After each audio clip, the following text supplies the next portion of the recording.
Thank you for listening to Depictions Media Radio.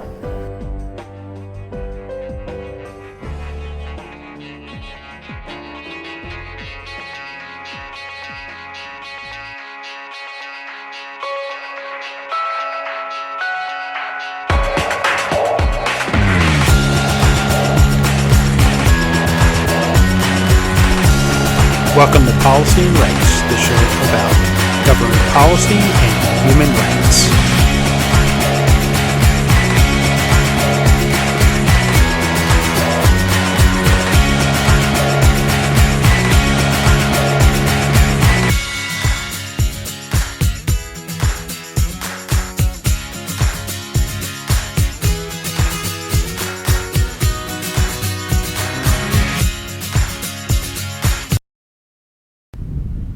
Welcome back to Policy and Rights here on Depictions Media Radio. I'm your host, of course, Michael Clogs. And we're going to hear from the UN Security Council about Ukraine. Of course, we do know that Ukraine is still under attack by Vladimir Putin and the Russian Federation. And there's also some other issues to be discussed of the humanitarian treatment of prisoners of war, which we have heard some possible cases of prisoners of war being executed by the Russian Federation. They also relentless attacks on civilian sites, which there are articles in Rules of War that says that you may not attack civilians or non-combatants in civilized versions of war. Not that war is exactly civilized at times at all, but Vladimir Putin is taking this to a new level where he is deliberately cutting off energy supplies and water supplies to the Ukrainian people, making an attempt to remove the fight from the Ukrainian soldiers and force President Zelensky to give up and surrender basically unconditionally to the Russian Federation and Vladimir Putin. This is going to be discussed in the Security Council floor about how this is actually playing out, and you will hear some statements from experts and from Security Council members as further investigation into the acts of war and possible war crimes could come out of what is happening between Russia and the Ukraine. So let's listen to what is said as the president of the Security Council is from India this time.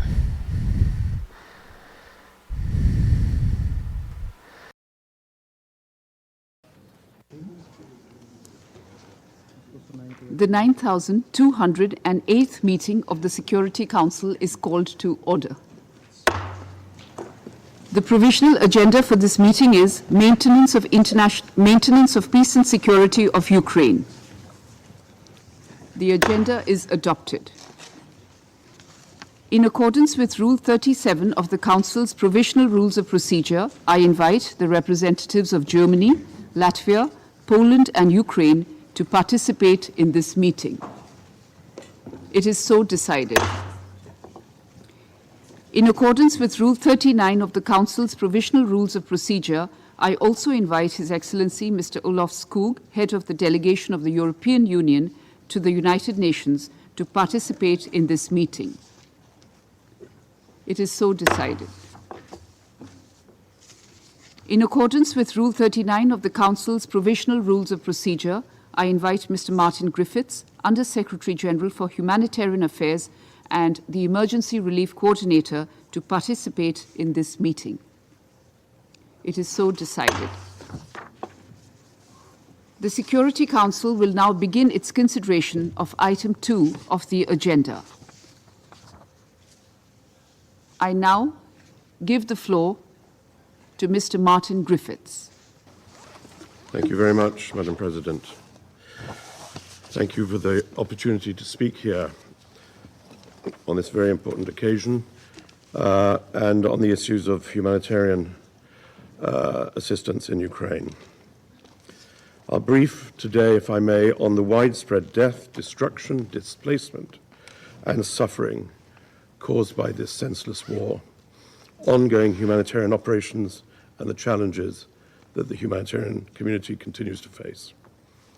Over 14 million people remain forcibly displaced from their homes in Ukraine, including 6.5 million internally displaced in Ukraine, and over 7.8 million across Europe. According to the Office of the UN High Commissioner for Human Rights, as of the 1st of December, 17,023 civilians have been killed since 24th of February 2022, including 419 children. However, I think we all know that the real toll is far greater. WHO reports at least 715 attacks on healthcare in the country, including 630 that impacted health facilities and 61 that affected personnel. These attacks in Ukraine represent more than 70% of all attacks on health infrastructure in the world. Since February, 1,148 children have been killed or injured, while millions have fled, uprooted from their homes, separated from their families, or put at risk of violence. And Madam President, of course, winter has now arrived in Ukraine. Temperatures are already below freezing and are expected to drop to below -20 degrees Celsius. The attacks on Ukraine's energy infrastructure, including power stations and heating plants, have left millions of people without access to heat, electricity, and water, adding another dangerous dimension to the humanitarian crisis caused by the war. As a result of the attacks on civilian infrastructure, people are being deprived of healthcare and children deprived of education. In Ukraine today, the ability of civilians to survive is under attack. Amid freezing temperatures and destruction, people at the highest risk are already vulnerable, among them the elderly, those with disabilities, and the many millions displaced to which I referred earlier, essentially because of a lack of basic services. International humanitarian law speaks for itself. Objects indispensable to the survival of the civilian population must be protected. Constant care must be taken to spare civilians and civilian objects throughout all military operations. Gender-based violence, targeting women and girls, continues to be pervasive, and we are very clear underreported. Madam President, our work is to safeguard lives and preserve dignity. The humanitarian community is committed still to stay and deliver, and almost 690 humanitarian organizations, partners, the majority of which are local frontline organizations, have and continue to provide life-critical aid and protection to 13.5 million people in Ukraine. And I don't apologize for this stream of really terrifying statistics. These people in the 690 humanitarian agencies continue to work against the clock to support civilians.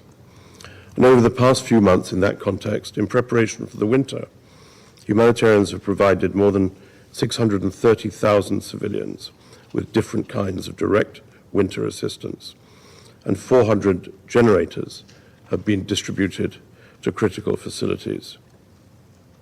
Since October, the sustained attacks on Ukraine's energy infrastructure have created a new level of need that impacts the whole country and exacerbates and increases the needs caused by the war. The scale of the destruction of the electrical and heating infrastructure requires the international community's enhanced support to the government of Ukraine beyond what humanitarians can provide. And indeed, there are discussions to this end in Kyiv and elsewhere. In recent weeks, more areas have become accessible in eastern and southern oblasts, allowing humanitarians to reach entirely new communities with assistance, and we're grateful for this. Our teams are responding. Interagency convoys are moving to bring aid to areas where Ukraine has recently regained control. In Kherson, for example, convoys have delivered much-needed drinking water, potable water for thousands of civilians, medical supplies to treat 100,000 people for up to 3 months, and assistance for women and girls' reproductive health. And food assistance has been delivered in Kherson for nearly 100,000 civilians. Humanitarians working to respond to gender-based violence, including in particular local women's organizations, also are seeking to scale up the delivery of essential services for their clients.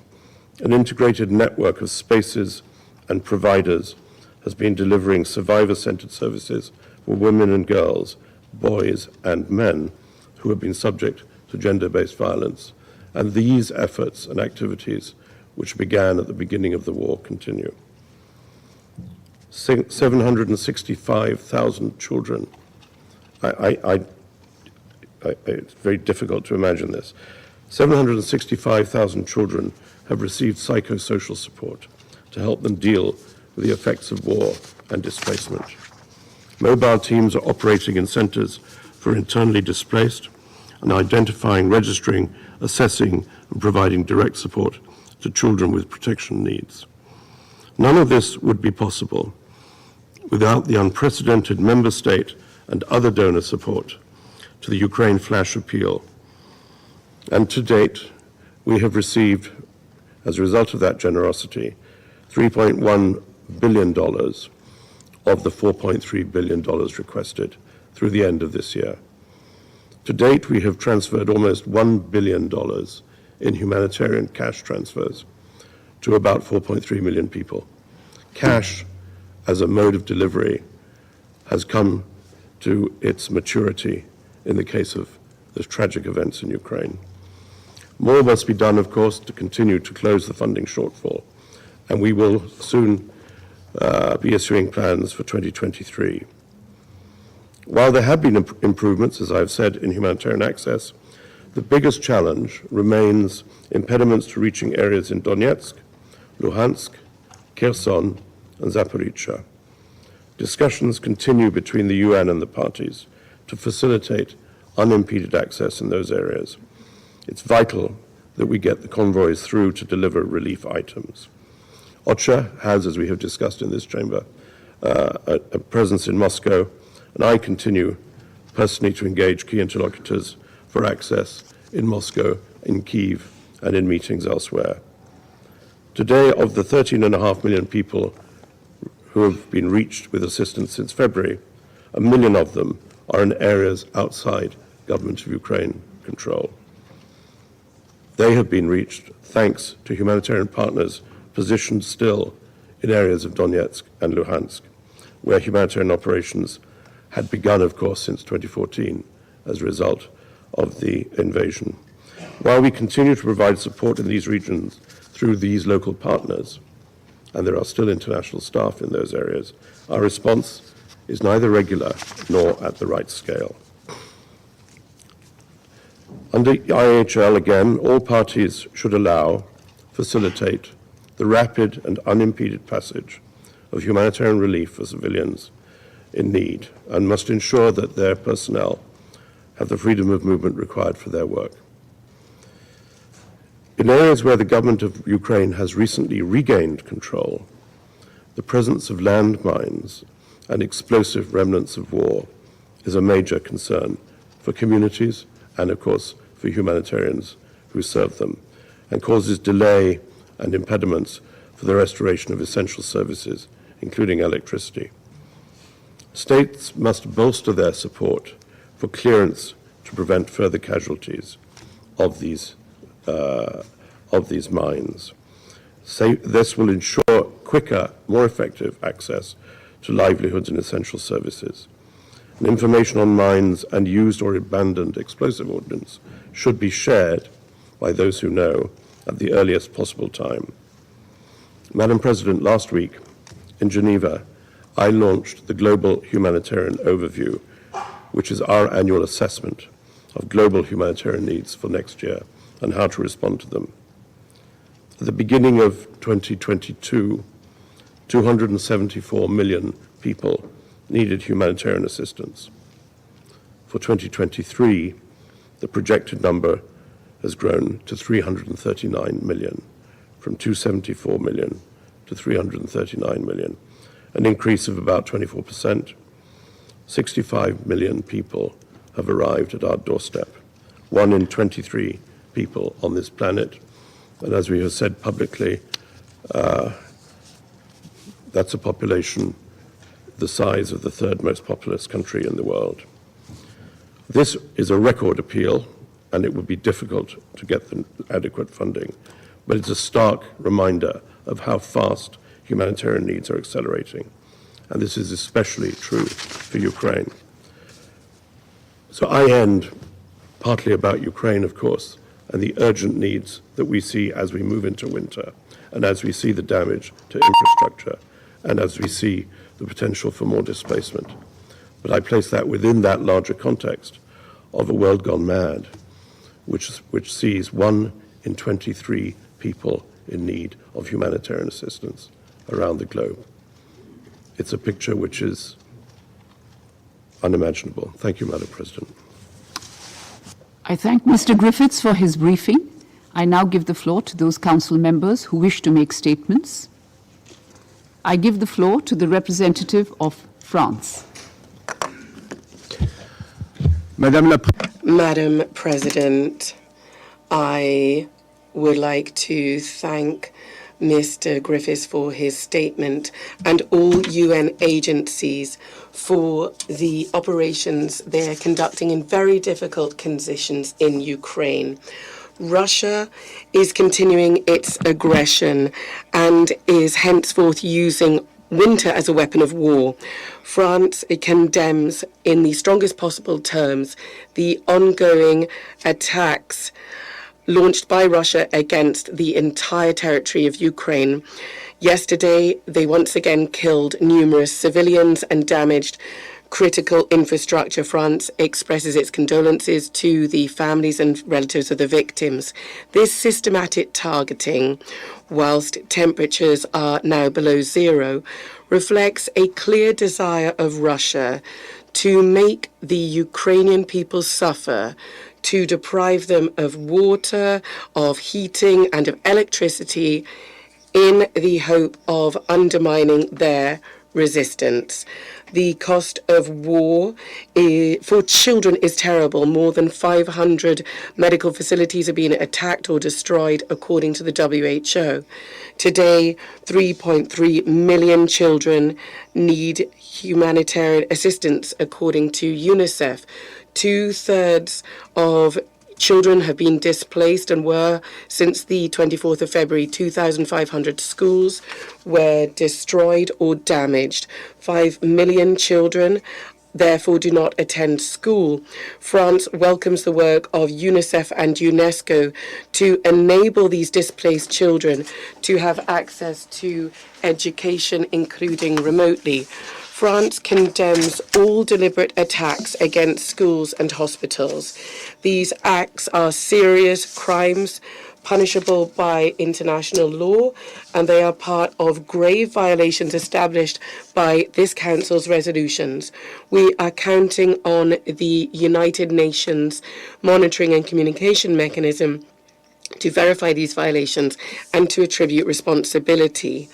Those who kill children and attack schools in violation of IHL have their rightful place on the blacklist of the annual report of the Secretary General.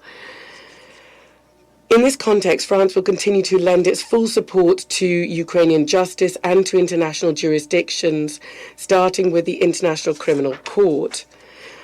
Mr. President, we call once again upon Russia to respect the order given by the International Court of Justice on the 16th of March this year, and to bring an end to this unjustifiable and devastating war, and to withdraw its troops from Ukrainian territory in internationally recognized borders by the International Court. France welcomes the efforts of the Secretary General, of UN agencies, and of the ICRC. These have enabled several hundred civilians and injured persons to be evacuated from besieged areas. It is crucial that these continue, leaving the evacuated persons to choose their destination. The respect for IHL and human rights is non-negotiable. Humanitarian access must be guaranteed. Madam President, Ukraine stands on the side of peace in this conflict. While the Ukrainian president was presenting to the members of the G20 his 10-point action plan for peace, Russia responded by massive strikes on Ukrainian towns. Russia is obstructing peace by doubling down in an escalation seeking to shatter the resistance of the Ukrainian people. We commend the efforts of President Zelensky to undertake a path of peace.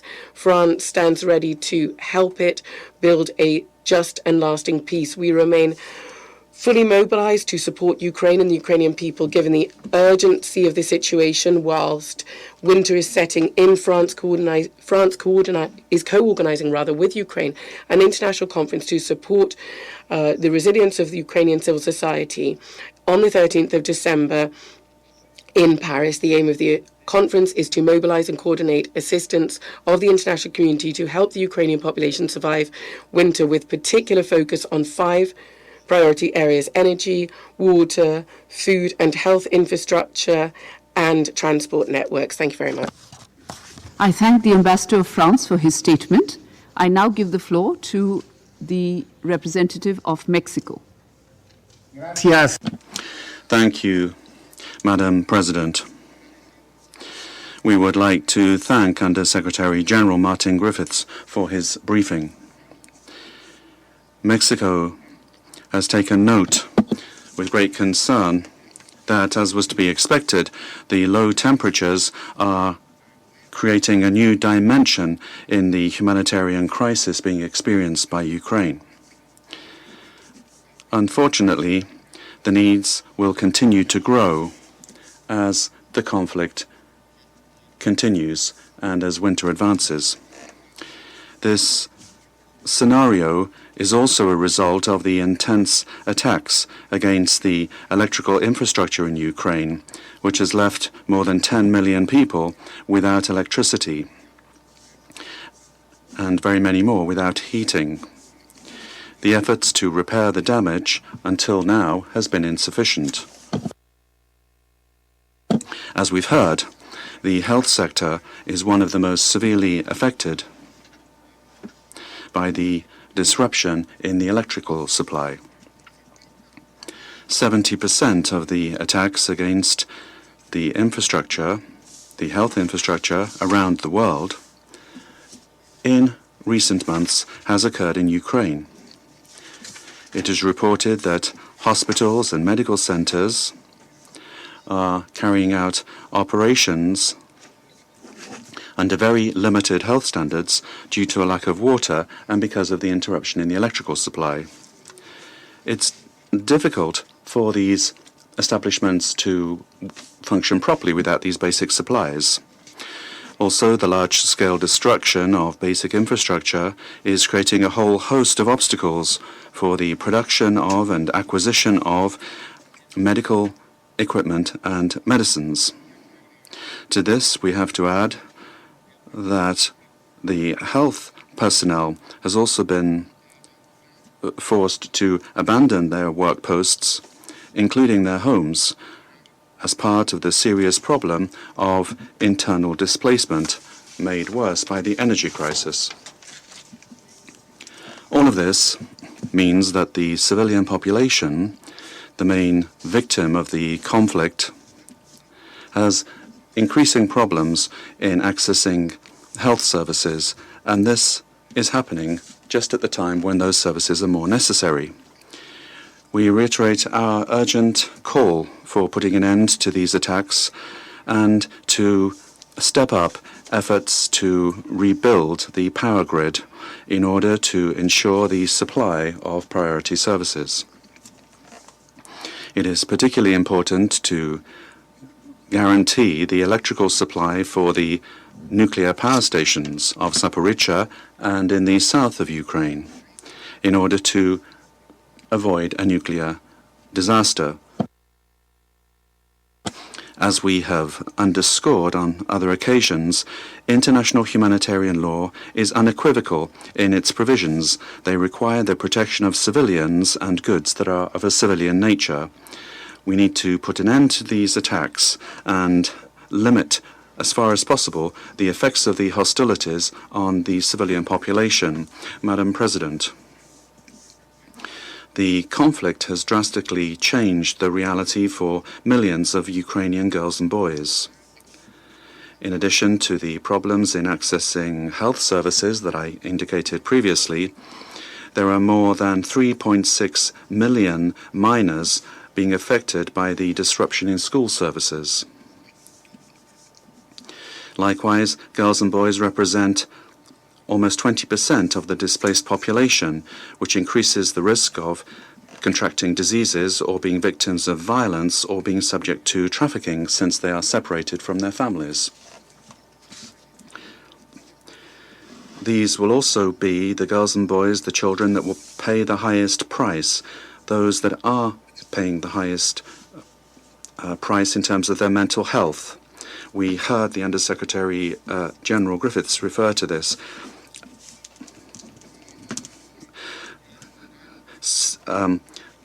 675,000 of these children have required social support.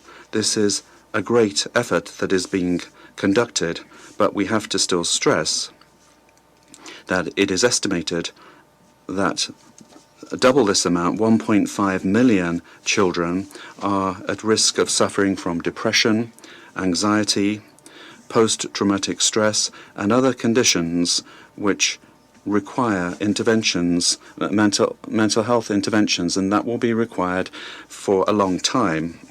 So the psychosocial support services will have to continue to be a fundamental part of the humanitarian response, and that is why we will continue to insist on this matter, and we request support from the members of the Council.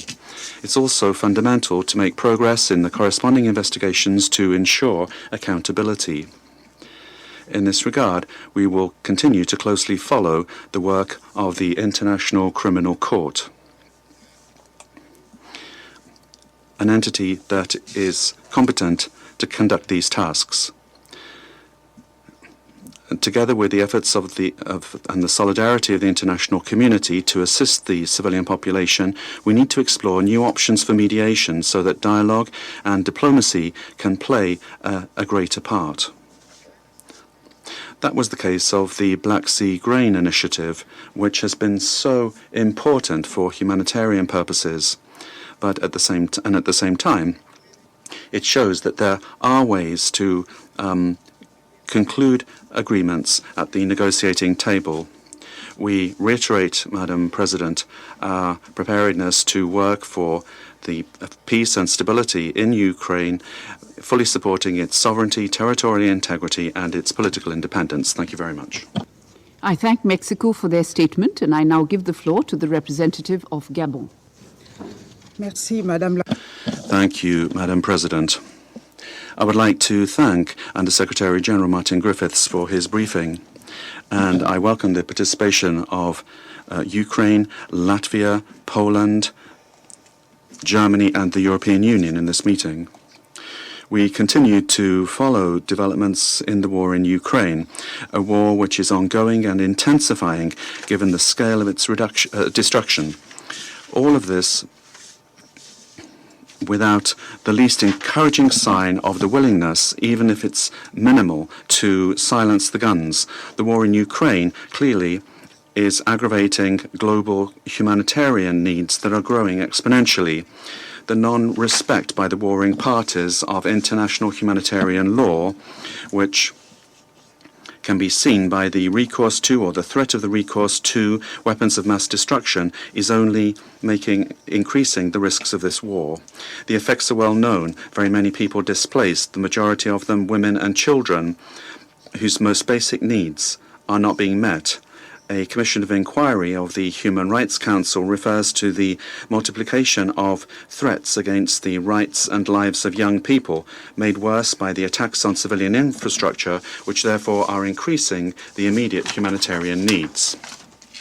Women and girls are also being exposed to more significant risks of sexual violence. As the temperatures continue to go down, a number of families in Ukraine are deprived of electricity, heating and drinking water. This certainly will further complicate the situation for vulnerable people, making it much more difficult for humanitarian workers to do their work on the ground.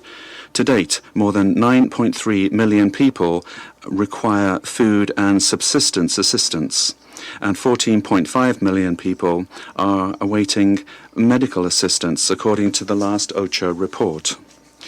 This situation should be speaking to all of us. My country calls upon the warring parties to respect their commitments according to international humanitarian law. We call upon the parties also to abstain from using weapons with indiscriminate effects, inflicting additional suffering on the civilian population. I'd like to stress the particular danger represented by landmines and unexploded remnants of war for the civilian population under the snow. And I would echo the appeal launched by the ICRC to the parties, and I quote, to mark and clean the contaminated areas as soon as possible and inform civilians of the dangers, end of quotation. The parties must absolutely ensure that these remnants, non-exploded remnants of war, do not hinder access for essential services and do not engender additional risks for the population and humanitarian workers. Madam President, my country welcomes the renewal of the grain agreement. The conclusion of this agreement has sent out a positive signal which gives some hope that the parties can build on this basis in order to negotiate a cessation of hostilities. My country will continue to support a solution, and we call upon all parties to commit to this goal in order to put an end to the cycle of violence, terror, and belligerence. Prolonging this war will only extend the already long list of disasters, human losses, lives broken, and infrastructure destroyed.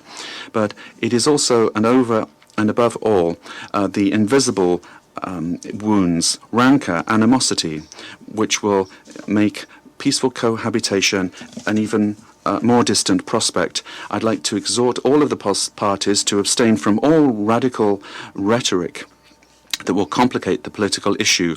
I reiterate the constant call of my country to this Council to keep open diplomatic channels in order to encourage the parties to meet, to open dialogue, in order to examine all possible avenues for putting an end to the conflict.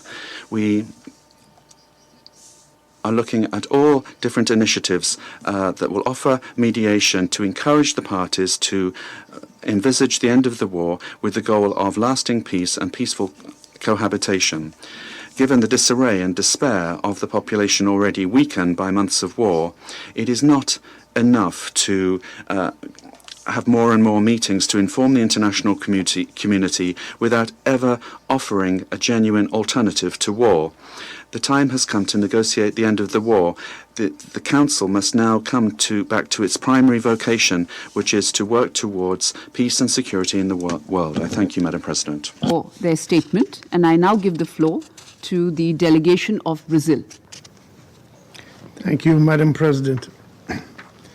Madam President, I thank USG Martin Griffiths for updating the Council on recent developments in the humanitarian crisis in Ukraine, which helps us better understand the effects of the conflict, in particular on vulnerable parts of the Ukrainian population. We welcome the recent visit of the UN Independent International Commission to Ukraine. Brazil fully shares the perception expressed by Commissioner Pablo de Greiff in a statement on Friday about the need for a victim-centered approach. From this perspective, nothing is more urgent than the establishment of a ceasefire between the parties without preconditions. Madam President, we also take note of statements by Western leaders over the past week about their willingness to engage in dialogue with Russia to end the hostilities. Although qualified by references to certain conditions, this is an important positive signal. These declarations have to translate into the establishment of a mechanism for conducting negotiations in a pragmatic and objective manner. Brazil believes that the Council could and should serve as a platform to initiate this dialogue and to explore proposals presented by other members for this purpose. Madam President, meanwhile, the protection of the civilian population, particularly children, and full respect for international humanitarian law must be upheld as a priority. Attacks against civilian targets constitute violations of international law and international humanitarian law. The condemnation of such attacks must therefore be accompanied by practical measures to end the victim's suffering and ensure lasting peace. Brazil is gravely concerned that serious violations against children may go unchecked in Ukraine. The end of the conflict depends on a political solution that offers the guarantees that the destruction we have witnessed in the last 9 months will not be repeated. The time has come for a deeper reflection on the architecture of European regional security, taking into account concerns of all states and the need to protect their sovereignty and territorial integrity. I thank you, Madam President. I thank Brazil for their statement, and I now give the floor to the representative of China.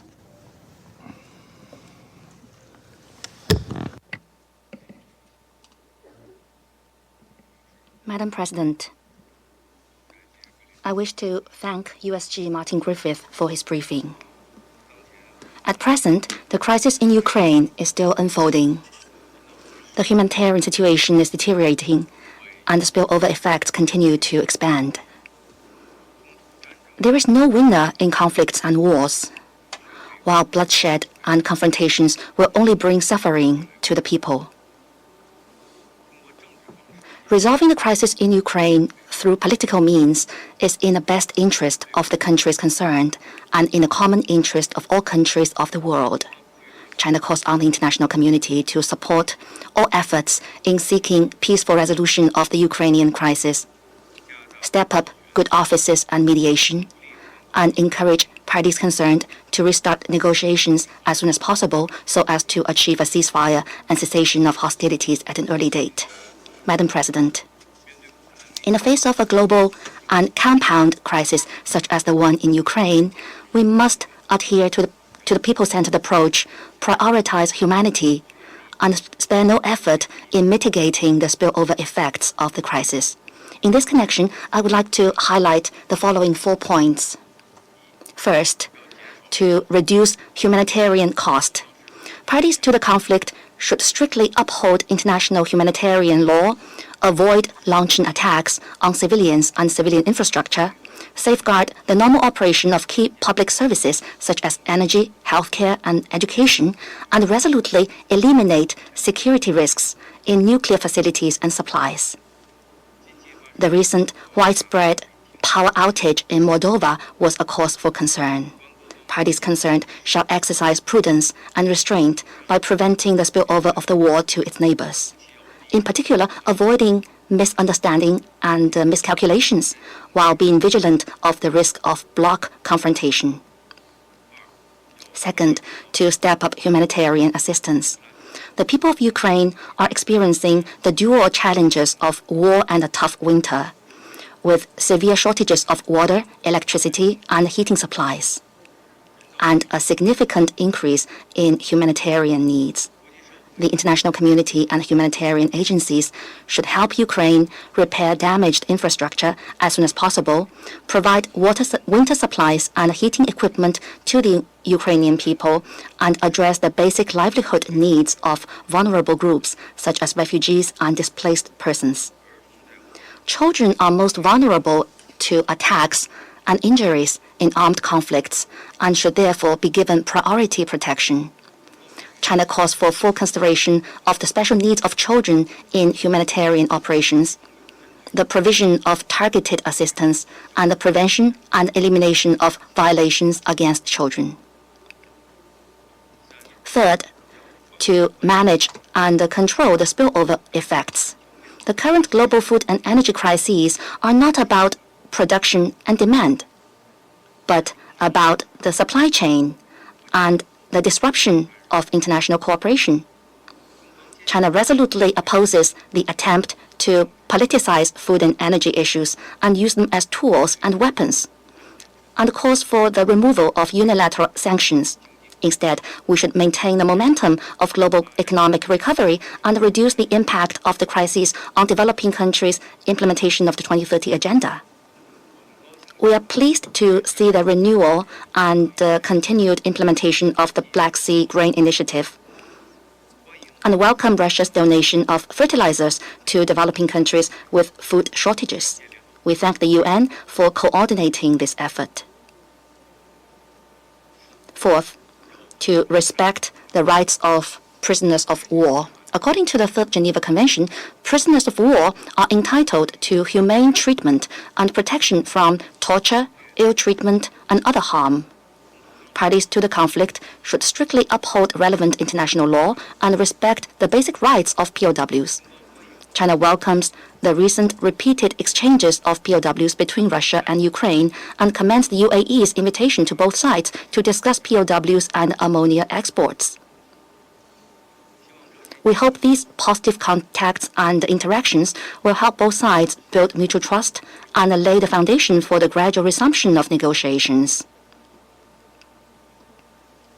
Madam President, I would like to reiterate that on the issue of Ukraine, China has always been standing on the side of peace, dialogue, and humanity. We will continue to work with all peace-loving countries to advocate the resolution of conflicts through negotiations and the settlement of disputes through consultations. We support all efforts that are conducive to a political solution to the crisis in Ukraine and to the restoration of peace and stability in Europe. Thank you, Madam President. I thank the representative of China for their statement, and I give the floor now to the United States. Thank you, Madam President, and thank you, Undersecretary Griffiths, for your briefing today. Last Thursday, the UN released its Global Humanitarian Overview for 2023, which set another record with 339 million people in need of assistance and a price tag of $51 billion. When the UN launched its Humanitarian Needs Overview last year, we wondered, how much worse could it get? Tragically, Russia's illegal war answered that question. Russia's aggression triggered one of the largest refugee and displacement crises since World War II. Hunger, already at extreme levels because of COVID, other conflicts, and climate change, has surged this year because Russia disrupted the world's global food systems. Russia turned Ukraine's rolling wheat fields into battlefields, and it intentionally destroyed the grain Ukraine once supplied to the developing world. Now, as Ukraine fights back to reclaim its sovereign territory and defend its people, President Putin has focused his ire and fire on Ukraine's civilian population. As temperatures plummet, Russia is launching a barrage of missiles at energy stations, adding to its destruction of critical infrastructure across Ukraine. These consequences are horrific and cause needless suffering. Roads, schools, and medical facilities have not been spared. As a result of the repeated strikes, children cannot attend school and doctors cannot treat the sick. And families are forced to make decisions about whether to freeze in their homes or join the millions of others already displaced in seeking safety from the horrors of war. We commend the government and people of Ukraine for their tremendous resilience and resolve in the face of this merciless aggression, and we commend the work done by the humanitarian community. Over the last 10 months of Russia's war, the UN and NGOs have delivered principled humanitarian aid under extraordinarily difficult circumstances. We heard this in October when humanitarian coordinator Denise Brown briefed the Council and described in sobering detail the human toll of this war. Humanitarian aid workers have shown they are willing to stay and deliver in the face of considerable security risks that too often have ended in the loss of life. It's notable that despite all obstacles, aid agencies in Ukraine managed to implement the largest humanitarian cash assistance program in history, transferring more than $1 billion to 6 million people. Since February 24th, the United States alone has provided over $1.5 billion in humanitarian aid to support the displaced, including refugees and other vulnerable populations and communities inside Ukraine and around the region. But we know more will be needed. We applaud France's initiative to hold an international conference focused on Ukraine's resilience on December 13th. The United States is also grateful for the UN's efforts to continue the Black Sea Grain Initiative that has succeeded in getting desperately needed food from Ukraine ports to world markets. This has helped lower food prices and ensure wheat purchased by the World Food Program reaches vulnerable people in Yemen, Ethiopia, Afghanistan, and Somalia. Colleagues, during her recent visit to Ukraine, President Zelensky told Ambassador Thomas Greenfield that he seeks a just peace that is based on the UN Charter and its principles, which is what this Council is here to uphold and defend. President Putin's escalating barrages on Ukraine's infrastructure are evidence that he has no genuine interest in negotiation or meaningful diplomacy. Instead, he is trying to break Ukraine's will to fight by bombing and freezing its civilians into submission. But he will not succeed because Ukraine is fighting for its freedom and for the future of its children. And we will do everything in our power to keep hope alive in Ukraine. Thank you, Madam President.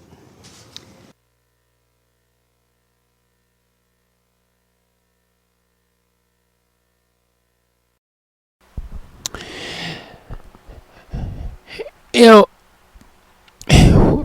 yeah, there are rules and to war, and while those rules are in question at this particular time for both President Zelensky and for Putin on either the Ukrainian or the Russian Federation side. The one thing that does have to be said is we don't need to have war. That we can try to find better ways to settle our differences without taking up arms and killing each other. We commend the folks at the members of the UN Security Council for trying to find peaceful ways and civilized ways of settling our differences and negotiating between countries so that war can be prevented. But ultimately it comes down to we the people have to step up and decide for ourselves that If our government is going to fight wars, then we need to change those government officials to ones that want to look for peaceful means of settling and negotiating differences. Thank you for listening to Depictions Media and the show Policy and Rights. I'm your host, Michael Clogs, and we'd like to invite you to subscribe to our podcast system and wherever you may actually find it on the platform that you're listening to us. Thank you for listening again, and please do be safe and live a loving and peaceful life.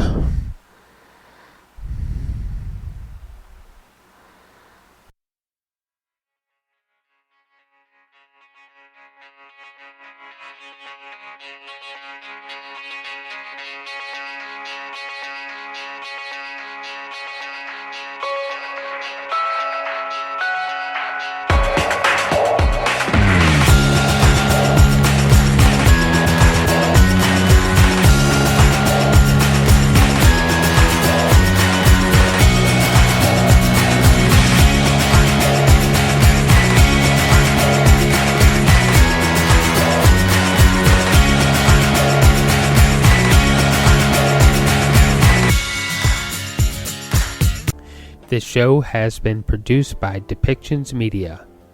Please contact us at depictions.media for more information.